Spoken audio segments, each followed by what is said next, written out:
Okay, hello everybody, and welcome to this week's coaching clinic. Let me get some more light coming in here.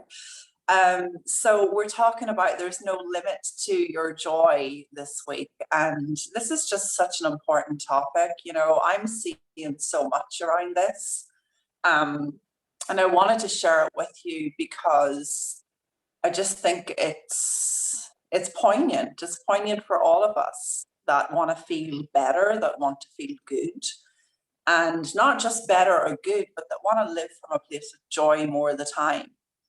So we're going to explore that today. We're going to have some coaching today, and we're going to start with a guided visualization. We're going to start with something that connects us more deeply to being here now, and that will also help you discern a bit more clearly what joy means to you, what it is for you, and maybe even, you know, what brings you joy. Because that's one of the big questions that people have asked me throughout my coaching career.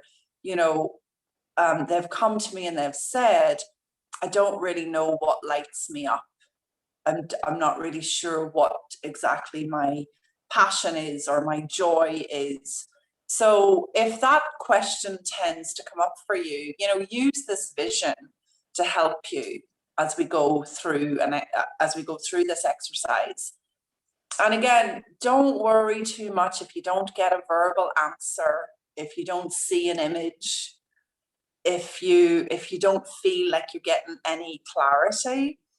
A lot of the times we get it when we fall asleep or just as we're waking up the next morning, or we get it a little bit later when the mind has settled down a bit. So in any case, use this time as a grounding exercise, as a space in which we can come together and get recentered, reordered, reorganized for the day, the week, the hours ahead. So just close your eyes. Come with me now on this journey as we do a journey on no limit to your joy. I want you to see roots coming from your feet, down through the ground, the underground, right down to a rock at the bottom of the earth. And wrap those roots around that rock. Take a deep breath now in through the nose.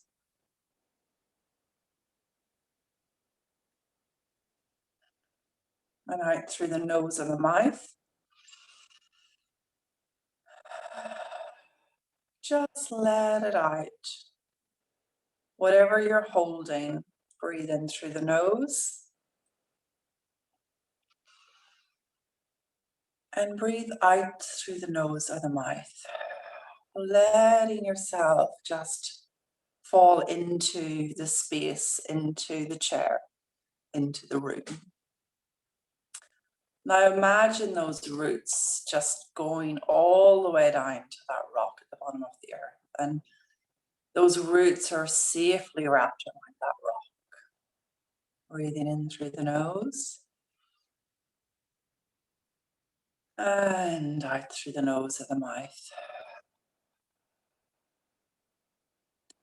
And there's golden light emanating from that rock.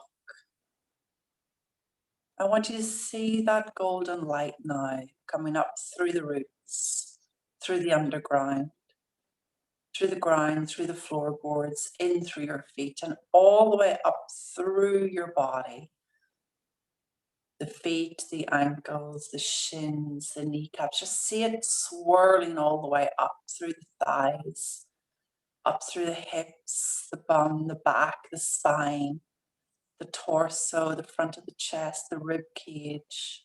It's moving quickly now, up through the heart center, up through the throat, right up through the face, right all the way to the top of the head, and down through the hair, down through the neck, the shoulders, the arms, the lower arms, the hands, the fingers, and out through the fingertips. So your whole body is enveloped in this beautiful light. Another deep breath in through the nose. And out through the nose or the mouth.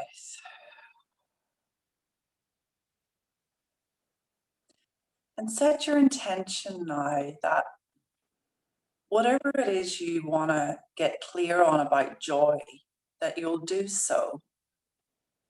And maybe it's not about joy for you today. Maybe there's some other clarity you want to get through this vision. So set your intention now for what it is you want as we go into the vision together.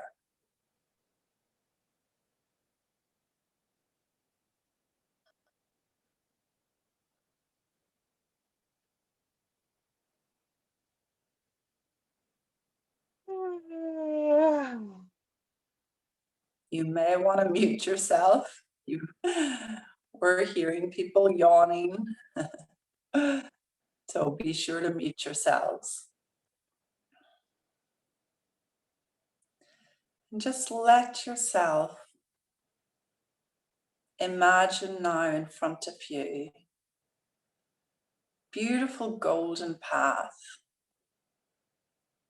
It's almost like the path, if you've seen The Wizard of Oz, it's like the golden path that Dorothy takes as she begins her journey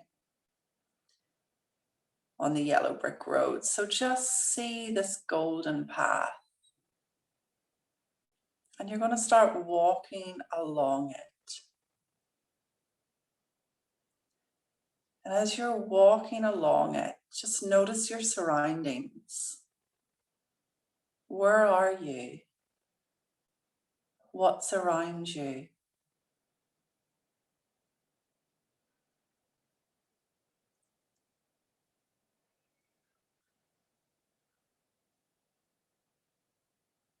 As you walk along this path, keep walking and you come to a staircase. It's a spiral staircase. You're going to climb up the stairs.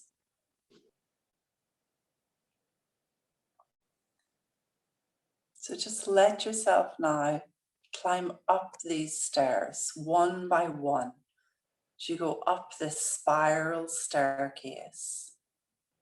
You're energetically clear, surrounded by golden light. So don't have to have any fear of anything as you climb up the staircase.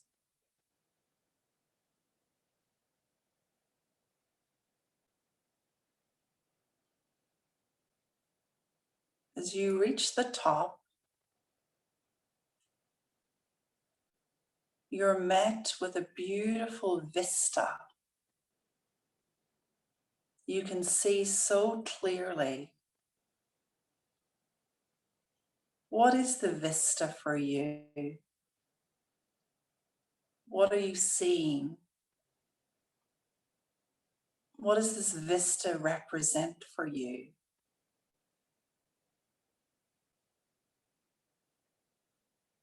Spend some time just noticing.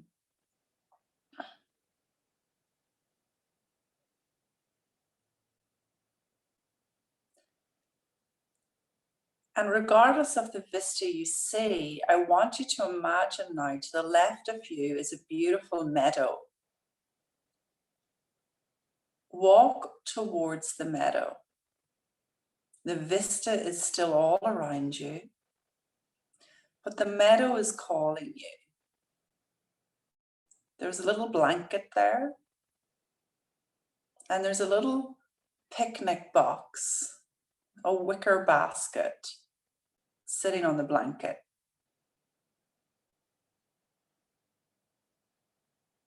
Sit down on the blanket and open the wicker basket and just notice what gifts are in there for you.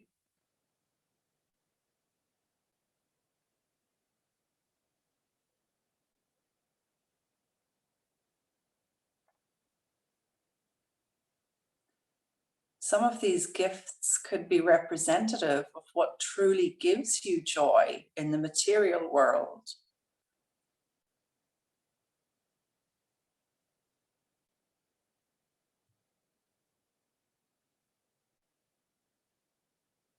Just feel yourself basking in the meadow with the wicker basket of gifts and the sun shining down upon you.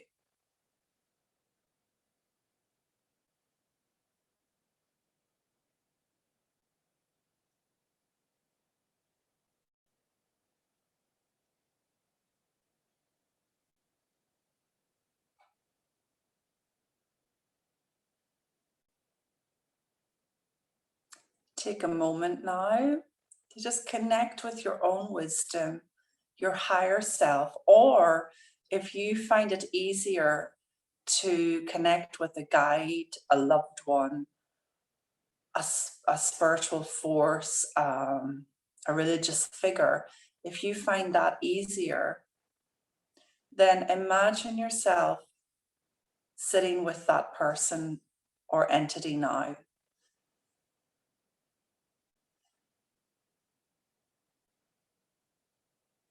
Ask them whatever you want and let the answer, the image, or the feeling emerge.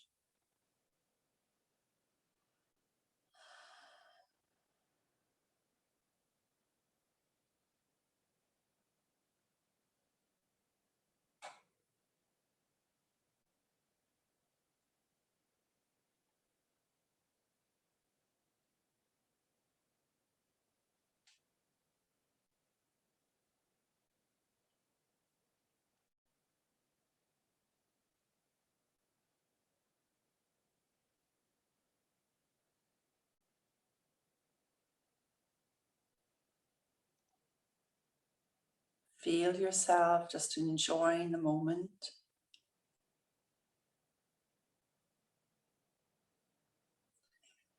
And in front of you now,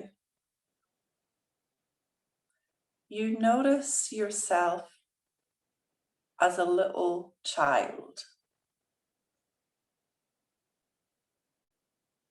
What is this child enjoying?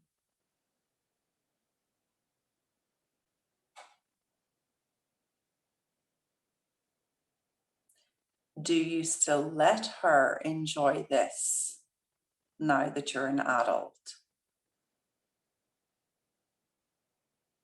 Or had you forgotten about it or dismissed it?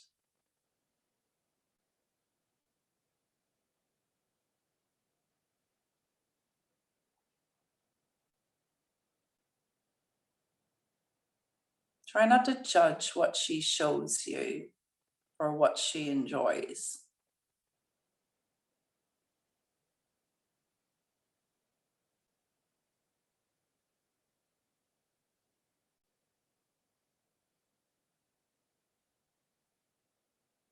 Now look at yourself as an adult. So just imagine in front of you, there you are as an adult. And consider what's been limiting my joy.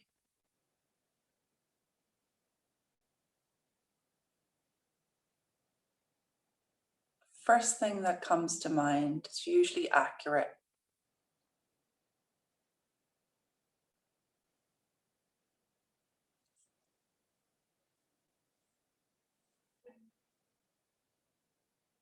Now come back just to your body on the blanket next to the wicker basket of gifts. And just feel your body grounded right there.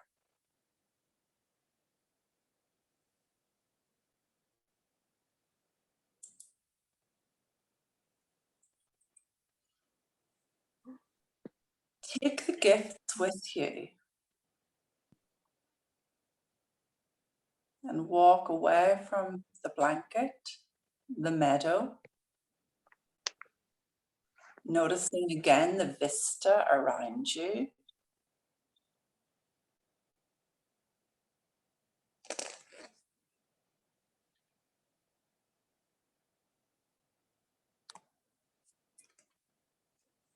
And head towards the top of the staircase the spiral staircase, if you like, that you climbed up.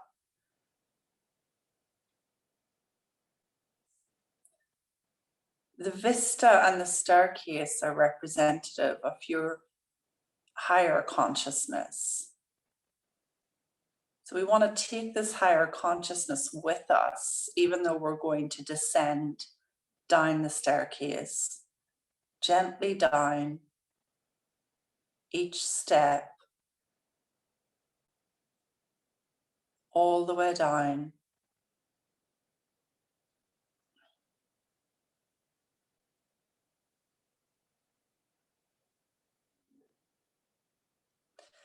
And now you arrive back on the golden path, walking along the golden path. Notice a few steps at the end of the golden path that bring you down into your body, back into the chair that you're sitting on or the bed that you're lying on. Feel those feet firmly planted on the ground, and roots coming from the feet down through the floorboards, down through the ground, the underground, right down to that rock at the bottom of the earth. Wrap those roots around that rock. Feel yourself back here and now.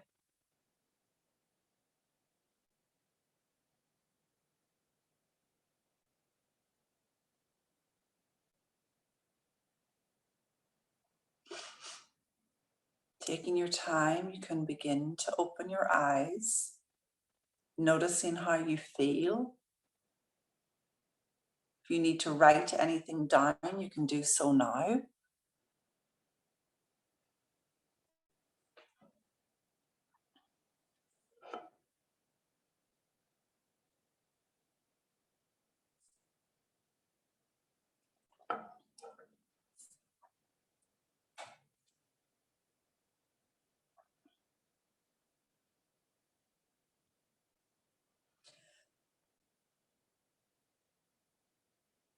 And just seeing what comes from that.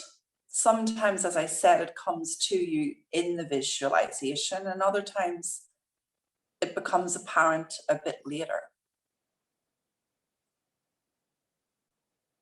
There are interpretations for what those gifts mean, what that vista represented, what you saw as a child, what you saw as an adult. And for those of you interested, part of the one-off sessions that I'm currently offering include a guided visualization designed for your specific situation, where we actually can go in and have a lot more exploration around what you're seeing and what you're discovering or what you're hearing.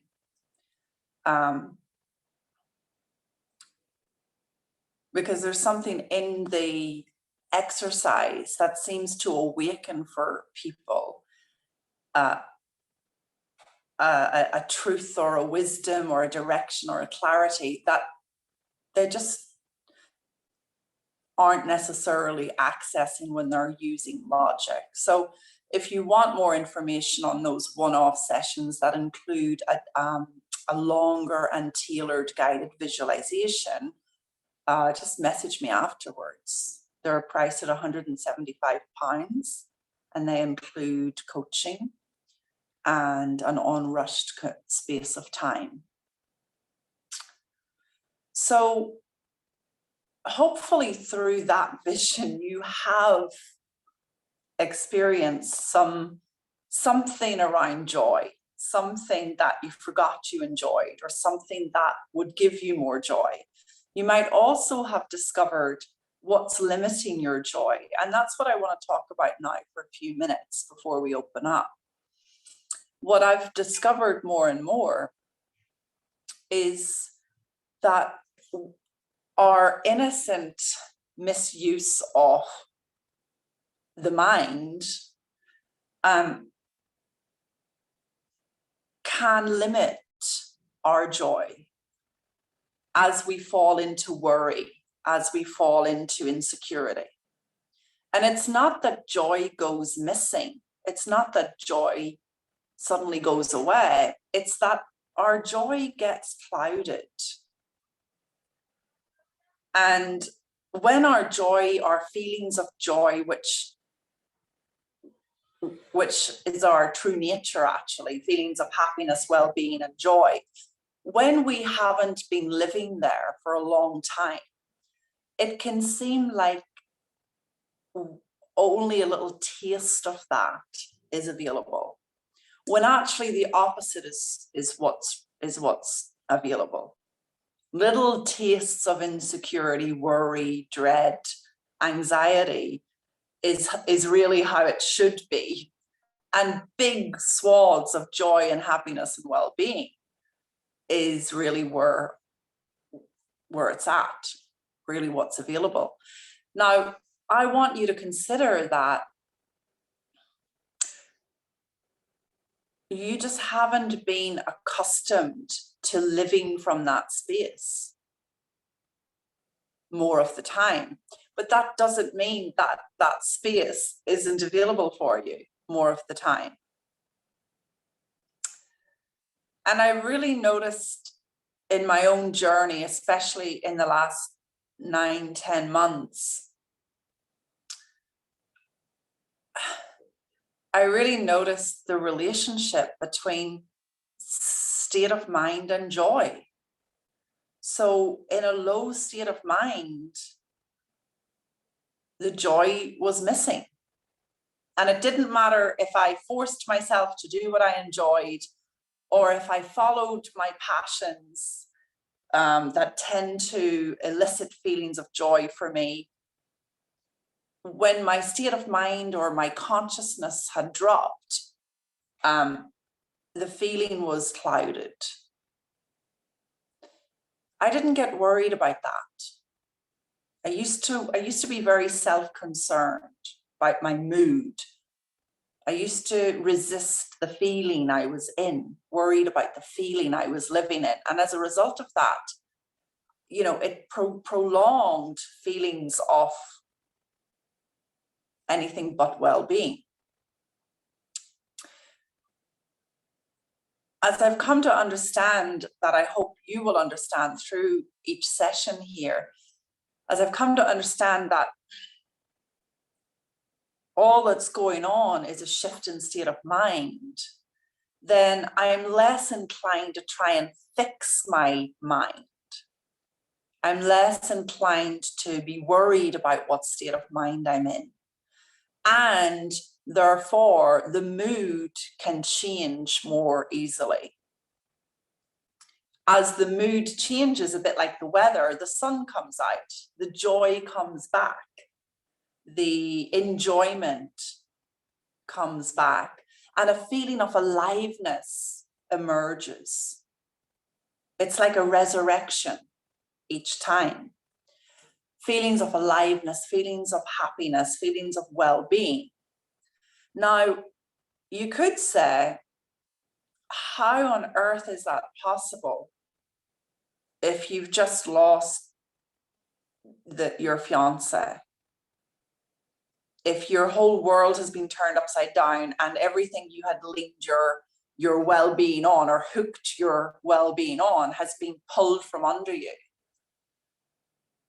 And I would have argued that too, had I not understood that feelings of well-being, feelings of enjoyment, feelings of joy and happiness and aliveness are not dependent on having a fiance, a husband, a partner, a full bank account, 20 kilos lighter.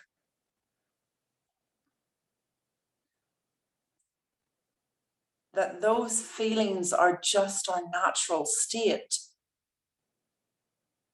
as we are scaring ourselves less, as we get present to the moment, as we stop shoulding ourselves about what we enjoy, as we stop judging our enjoyment as frivolous, as we fall out of that worry, that judgment, that self-concern, we just naturally come back into feelings of who we really are. We've just been habituated to living elsewhere. We've just been taught to hook our joy on having certain things, or looking a certain way, or being a certain success. And that's why there's no limit to our joy, because it really is, it's not dependent on out there. It's available always.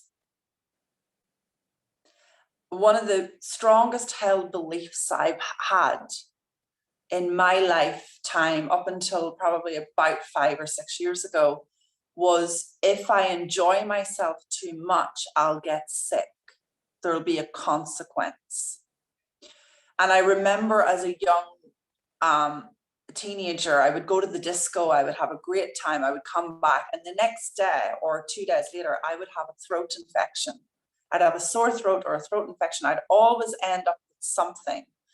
And my parents innocently would reiterate, you see, when you go to the disco, this is what happens.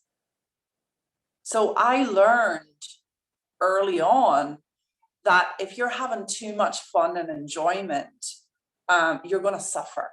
Now, that could be a Catholic thing as well. It could be a whatever thing. But something happened to me about 5 or 6 years ago where I'd spent a lifetime being careful about enjoyment. Grace, you need to get to bed at a certain time. You need to wake up at a certain time. You need to get X amount of sleep. Otherwise, you're not going to be okay tomorrow. You need to XXX. My well-being was always being pinned upon behaving a certain way. You need to eat these certain foods. You need to avoid these certain things. You need to do this. You need to do that. It was all very stressful in order for me to feel okay. As I came to understand it more deeply, as we're all doing here, that the noise in my head was optional, that the feelings of worry about myself and my well-being didn't mean what I thought they meant, just meant I was scaring myself. As I started to wake up from that noise, not that noise went away straight away, but as I started to wake up from those beliefs, and there were beliefs, you must do this in order to get that. My world radically shifted. I found myself needing less sleep. I found myself not caring how much sleep I got. I found myself being able to eat and drink whatever I wanted without suffering some sort of major consequences. I found myself being able to party more. I went through a phase where all I wanted to do was party, because I think I had put a lid on it for 30-something years, just in case I got a consequence to that. A freedom, a real joyful freedom emerged. And that's what's on offer for all of us. I'm not saying that the way I did it is what will be the way you do it, but I'm saying whatever you're putting a limit on or a lid on is up for grabs. As you wake up from this level of gun to the head, scary thinking you're doing, and as you wake up from beliefs and concepts that aren't even yours to begin with. As you see through those, I began to see that as a young woman, I had accepted the belief in my household that if I go to the disco, I get sick. So that became a concrete belief. You can imagine it started scaring me so much that I stopped going to the disco, and I became just very controlled around my physical well-being. It limited my enjoyment of life. So the good news is that, you know, there's a great freedom of enjoyment on offer, not just as you follow your passions and what you enjoy, but more so, step one, as you wake up from the noise in your head that's putting the limit on your joy.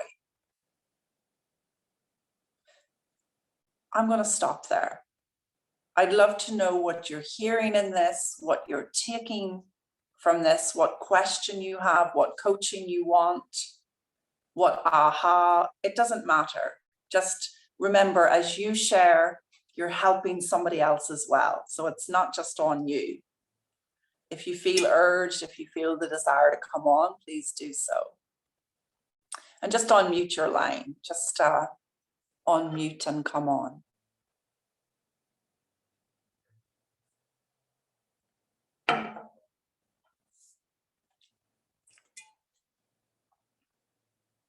You're also welcome to write a question in the box if you prefer, or a comment, or if there's something else you want to hear more about. Take your time. I can't see you all, so again, you need to unmute your line and just come on.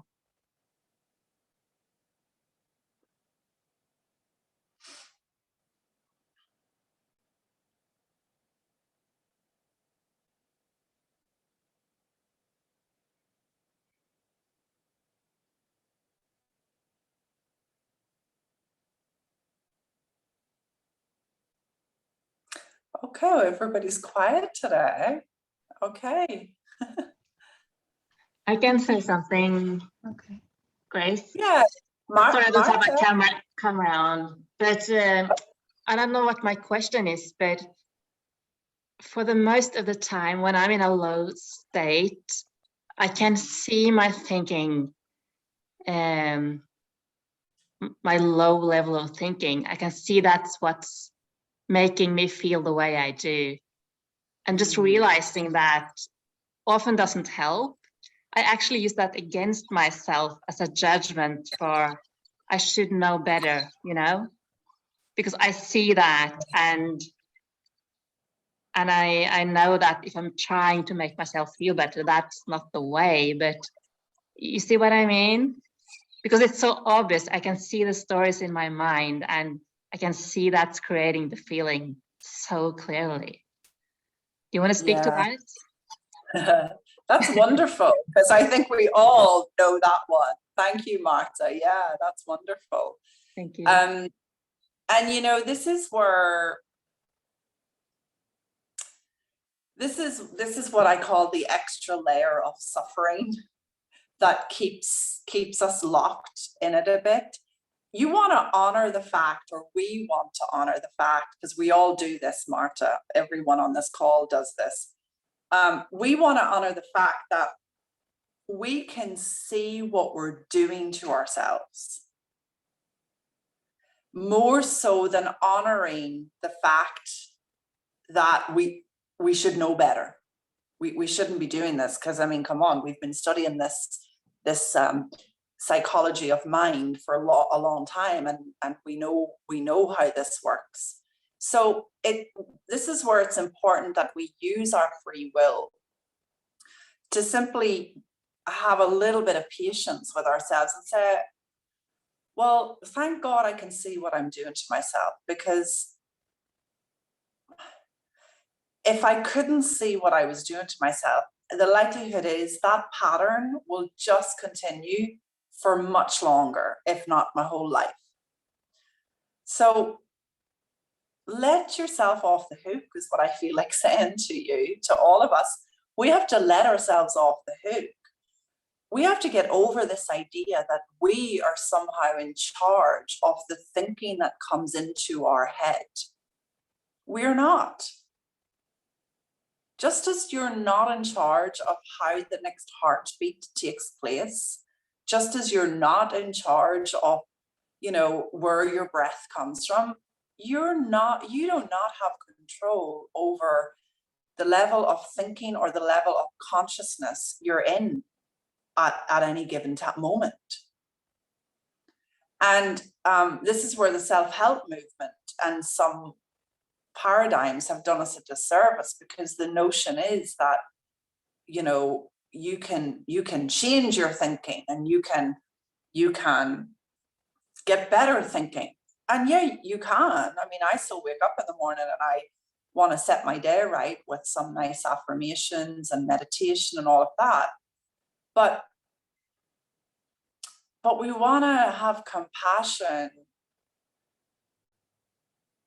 and know that, you know, it's the thinking that's arriving just isn't very important. And the less we give it importance, the less we give it meaning, the better.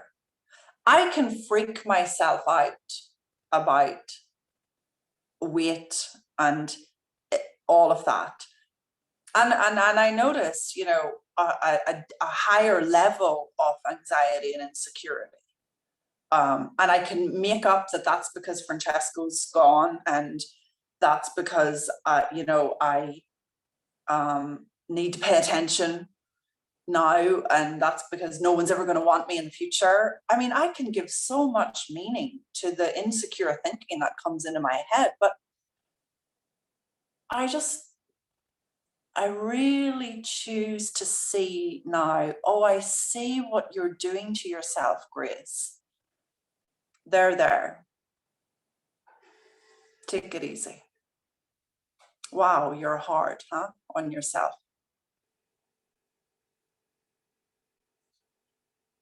We all do that.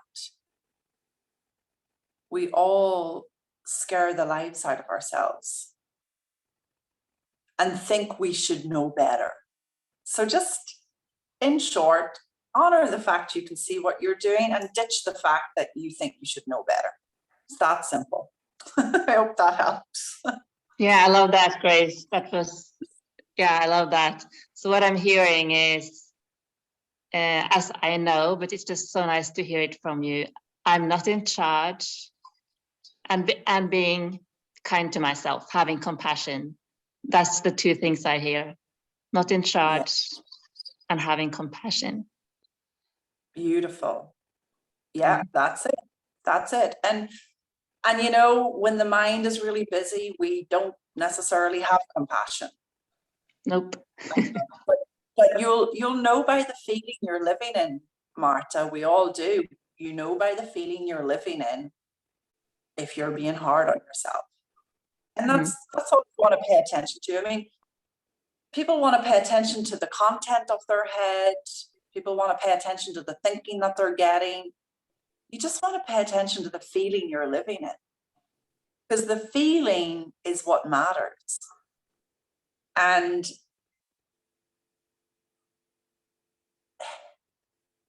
joy is a feeling of being at home. You know, that's joy is your go-to. So thank you for a beautiful question. Thank you, Grace. Did I see Robin? Did I see you wanted to come on? Sure, Grace, thank you. I'm sort of not even sure what I'm trying to answer, but I mean, trying to ask you. I just had a thought, because I'm just currently helping like a young guy, age 19, who thinks very differently to what we do as adults, right? And he's just trying to figure out what is his passions, what he wants to do in his life. And I'm just hearing you, and I know what you're saying and context, having heard you say these things a few times. But I'm just wondering, what would a young person like that, who doesn't have our same understandings, or how could I explain it better to him so that he doesn't think what I'm saying is he can just go out and party and be wild and not worry about having to be serious and think about work and, you know, having to take responsibilities in his life.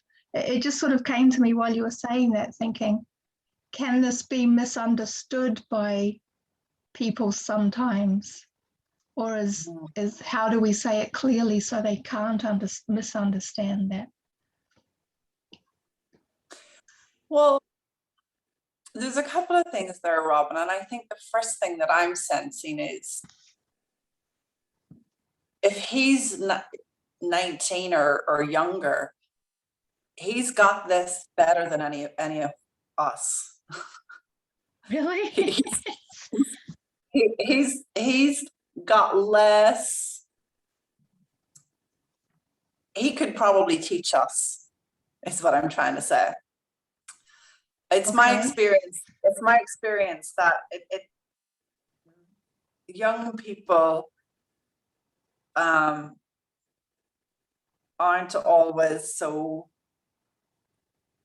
caught up in understanding this and the communication of this. And that's the second point I want to make is for you. It's like you might think that your ability to communicate this is what will help him get it, when actually your communication of this is not what will help your client get it. It's the feeling you're coming from as you're sharing with him. You know, it's the feeling of, like, he has wisdom. Yes. I would never be afraid that some client of mine would go off and party so much that they like forgot their responsibilities. Like, we all have this wisdom that will bring us back to center, or that will tap our shoulder and say, hey, don't forget this, or now it's time for that. So we don't have to worry about people getting it or misinterpreting it. And what is it anyway? What we're talking about here is how life works. You know? Yeah. What we're talking about here is maybe you can go off and party and still maintain responsibilities. Maybe you can hear something and not misinterpret it. So I would take that weight off your shoulders, Robin. You're not, how you communicate it is not what is going to do the magic. And how he interprets it, even if his interpretation means that he goes off and he parties and whatever, I don't know, does a sort of Wolf of Wall Street type of thing, his wisdom will bring him back into check. In time, kind of thing. Yeah. Yeah. Okay.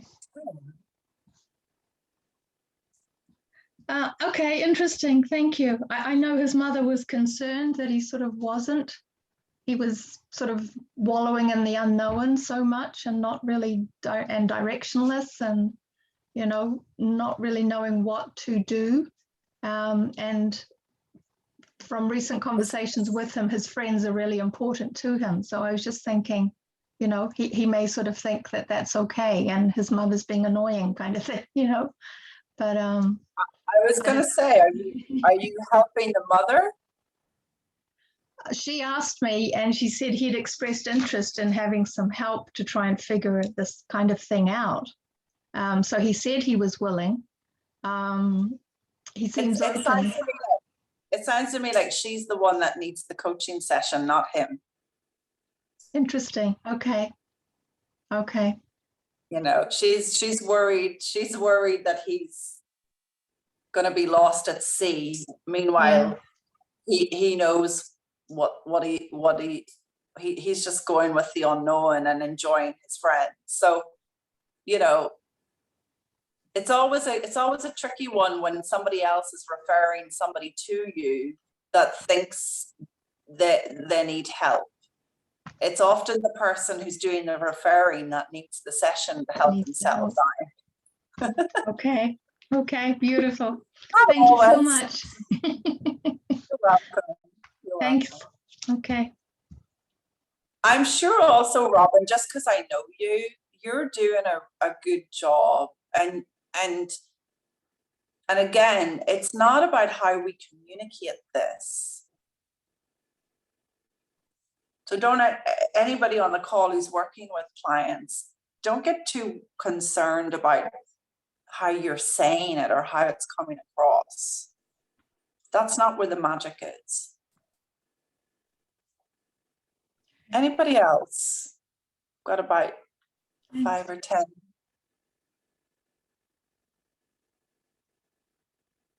Good to see so many familiar faces here. Danielle is back with us. Lovely to see you, honey. And Lisa's here. And Liz, wonderful. Lillian too. Great.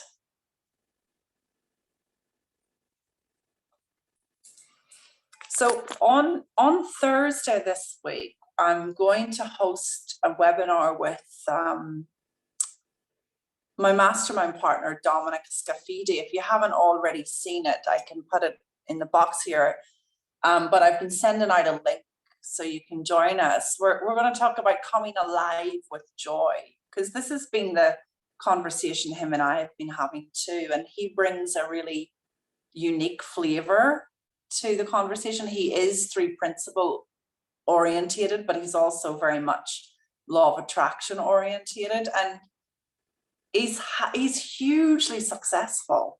The guy amazes me. We get on a phone every week and we have our mastermind calls, and he thinks I'm really inspiring and I think he's really inspiring. And he just is just a brilliant teacher and coach, and he works with huge corporations.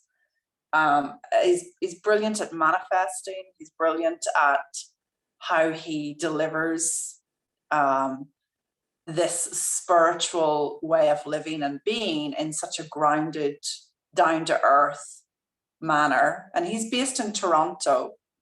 So we've been masterminding for about 2 years. And in that time, I've helped Dominic get a social media presence going, and I've watched him grow a group, begin to launch online programs. And this is all separate to his huge corporation work that he does on a day-to-day basis with CEOs.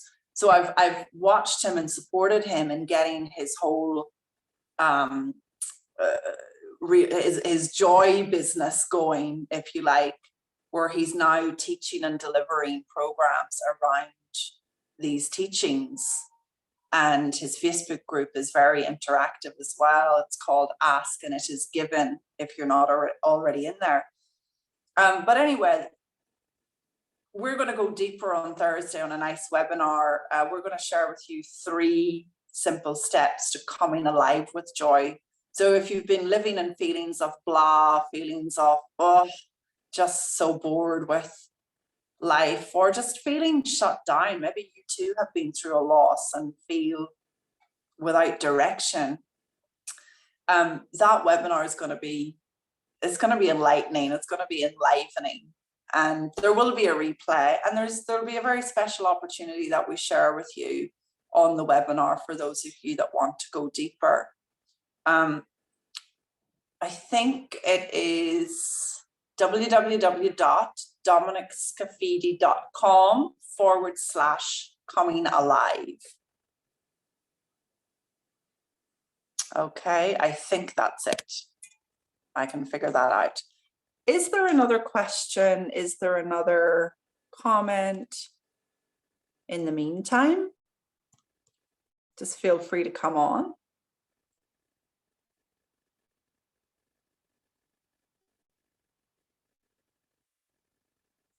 Don't worry if not. Hi, Grace. It's Danielle. Hello. Hey. Hi, Danielle. Hi, Hi. good to see you.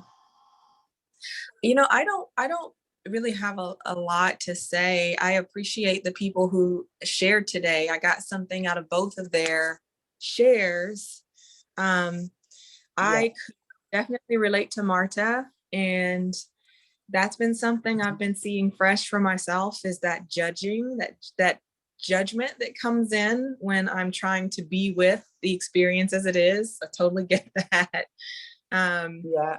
And even for me, even when there's even this tricky part of my mind that says, oh, it's okay, Danielle, you don't have to be hard on yourself right now. But sometimes that voice can even come through critically, and I have to kind of check that I'm not checking myself with my wisdom, if that makes sense. What feels like wisdom, but is still my critical voice. So I appreciated her share.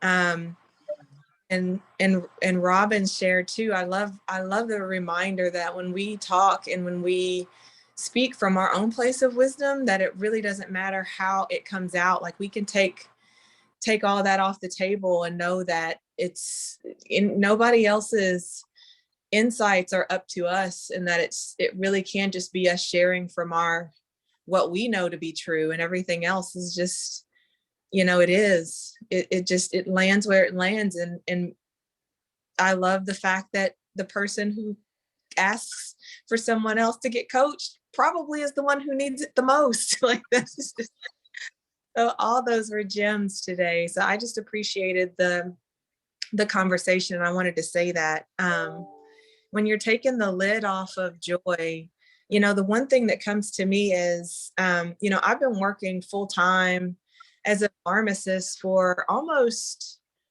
20 years, I guess, a few years off. And being in this conversation, I've seen myself, like, so many times feeling like there's something else that I wanted to do that would bring me more joy.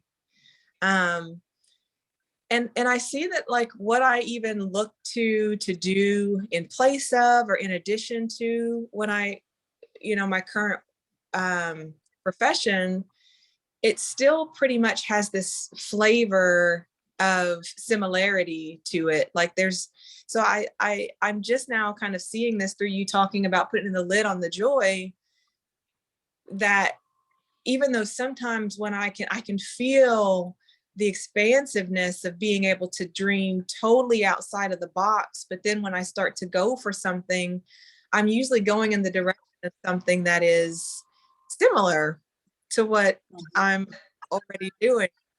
That's just an interesting noticing for me. Like, I'm dreaming, but with parameters in place or something. I don't know if that's true or not. It's something I'm going to explore, though. So thank you so much for the call. I'm so glad I got to join.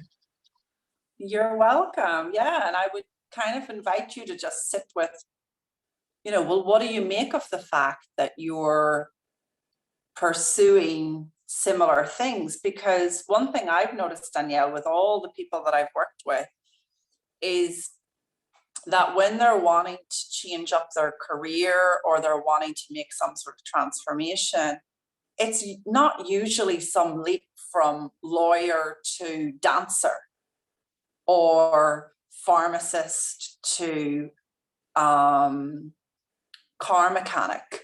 It's usually, there's usually a thread of passion. In my own case, there I was a school teacher using languages and religion. I remember they gave me religion to teach. I was like, what the hell?